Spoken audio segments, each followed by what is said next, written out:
ప్రధాని మోదీ అధ్యక్షతన నేడు కేంద్ర కేబినెట్ భేటీ జరగనుంది. ఉదయం 11:30 గంటలకు ఈ సమావేశం ప్రారంభం కానుంది. మహిళా రిజర్వేషన్ల చట్టం అమలుకు కేంద్రం తీసుకువచ్చిన 131వ రాజ్యాంగ సవరణ బిల్లు లోక్సభలో వీగిపోయిన నేపథ్యంలో ఈ భేటీకి ప్రాధాన్యం ఏర్పడింది. కేంద్ర కేబినెట్ సమావేశంపై దేశవ్యాప్తంగా ఆసక్తి నెలకొంది. ముఖ్యంగా అంతర్జాతీయ పరిణామాలు, దేశీయ ఆర్థిక సంస్కరణల విషయంలో తీసుకోబోయే నిర్ణయాలపై సర్వత్రా ఉత్కంఠ నెలకొంది. ఇరాన్ హర్ముజ్ జలసంధిని తిరిగి తెరిచిన నేపథ్యంలో ప్రపంచ ఇంధన మార్కెట్లో మార్పులు వచ్చే అవకాశం ఉంది. ఈ క్రమంలో ఆయిల్ సరఫరా పునరుద్ధరణపై కేబినెట్ చర్చించే అవకాశం ఉంది.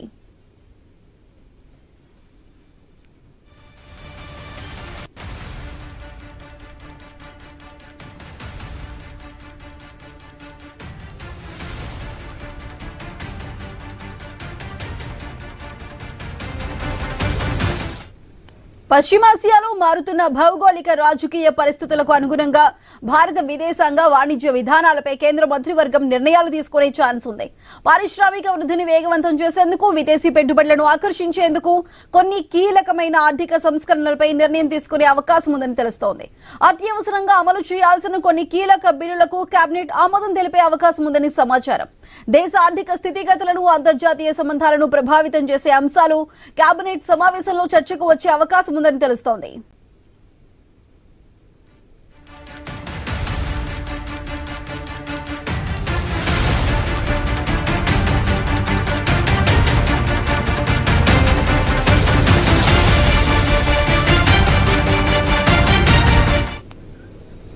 ప్రధాని మోదీ అధ్యక్షతన నేడు కేంద్ర కేబినెట్ భేటీ జరగనుంది. ఉదయం 11:30 గంటలకు ఈ సమావేశం ప్రారంభం కాబోతుంది.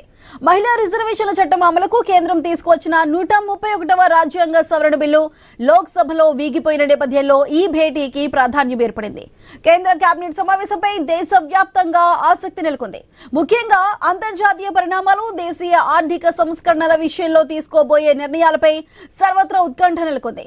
ఇరాన్ హర్ముజ్ జలసంధిని తిరిగి తెరిచిన నేపథ్యంలో ప్రపంచ ఇంధన మార్కెట్లో మార్పులు వచ్చే అవకాశం ఉంది. ఈ క్రమంలో ఆయిల్ సరఫరా పునరుద్ధరణపై కూడా కేబినెట్ లో చర్చించే అవకాశం ఉంది.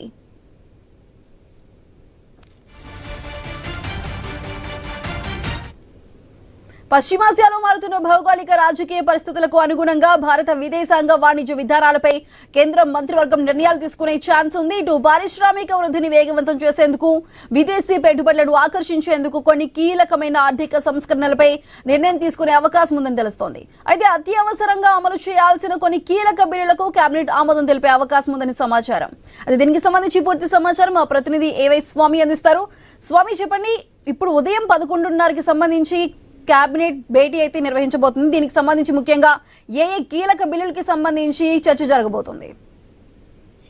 సుధా, ఈ రోజు 11 గంటలకు కేంద్ర కేబినెట్ సమావేశం నిర్వహిస్తున్నారు. ప్రధానమంత్రి నరేంద్ర మోడీ అధ్యక్షత నిర్వహించేటువంటి ఈ సమావేశంలో ఏ అంశాలను ప్రధానంగా చర్చకు తీసుకొస్తారన్నది కూడా అందరూ ఆసక్తిగా గమనిస్తున్నారు. నిన్న రాత్రి 131 రాజ్యాంగ సవరణ బిల్లు వీగిపోయిన నేపథ్యంలో, ఉమెన్ రిజర్వేషన్ చట్టం వీగిపోయిన నేపథ్యంలో మిగతా 2 బిల్లులను కూడా కేంద్రం వెనక్కి తీసుకుంది. వాటికి ఎలాంటి ముందుకు పోకుండానే డిలిమిటేషన్ బిల్లు, అదేవిధంగా 2 బిల్లులను కూడా పక్కన పెట్టింది. దీంతో ఇప్పుడు ఈ సమావేశంలో ప్రైమ్ మినిస్టర్ నరేంద్ర మోడీ ఏ అంశాలని ప్రధానంగా చర్చకు తీసుకొని నిర్ణయాలు తీసుకుంటారని చెప్పేసి అందరూ కూడా ఎదురు చూస్తూ ఉన్నారు. ఒకవైపు ఇరాన్, అమెరికా, ఇజ్రాయెల్ యుద్ధంలో భాగంగా ఇప్పటికే మూసినటువంటి హర్ముజ్ జలసంధిని ఓపెన్ చేశారు.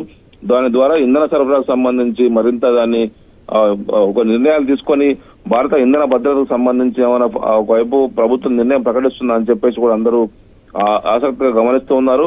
అంతర్జాతీయంగా ఒకవైపు పరిణామాలు చకచక మారిపోతున్నాయి. దేశీయ సంస్కరణల విషయంలో తీసుకుపోయే నిర్ణయాలపైన కూడా కేబినెట్ లో చర్చించి ఆ తర్వాత వివరించనున్నారు.